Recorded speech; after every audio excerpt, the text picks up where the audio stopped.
রাসূলুল্লাহ সাল্লাল্লাহু আলাইহি ওয়াসাল্লামের এক সাহাবী আগাম আল মুজাহানি হতে বর্ণিত, রাসূলুল্লাহ সাল্লাল্লাহু আলাইহি ওয়াসাল্লাম বলেছেন, আমার জীবনে কখনো কখনো অলসতা দেখা দিত। তো ইস্তেগফার আমি যখন আমার জীবনে অলসতা দেখা দেয়, আমি তখন থেকে ইস্তেগফার পাঠ করি। তো ইস্তেগফার আল্লাহর কাছে ক্ষমা চাওয়া, আল্লাহর কাছে ক্ষমা চাওয়া। আপনারা ইস্তেগফার পাঠ করবেন। যারা ইস্তেগফার পাঠ করতে পারেন না, তাদের কাছে আমি একটা বার্তা দিতে চাই, মেসেজ দিতে চাই।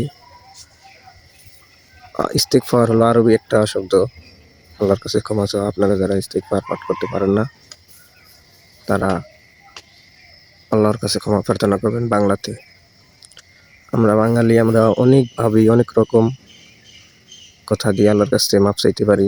যেমন, আল্লাহ, আমি সারাদিন অন্যায় কাজ করেছি, আমি সারাদিন কখনো কোনো জায়গায় ভুল করে থাকলে আল্লাহ আমাকে ক্ষমা করে দিবেন, আমাকে মাফ করে দেবেন।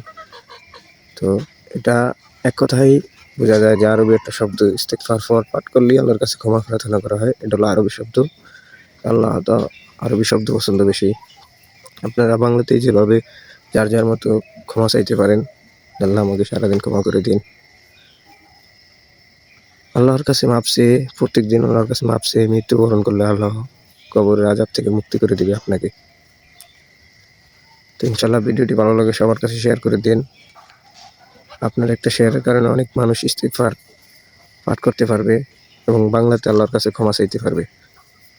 তো ভালো থাকবেন, সুস্থ থাকবেন। আল্লাহ হাফেজ।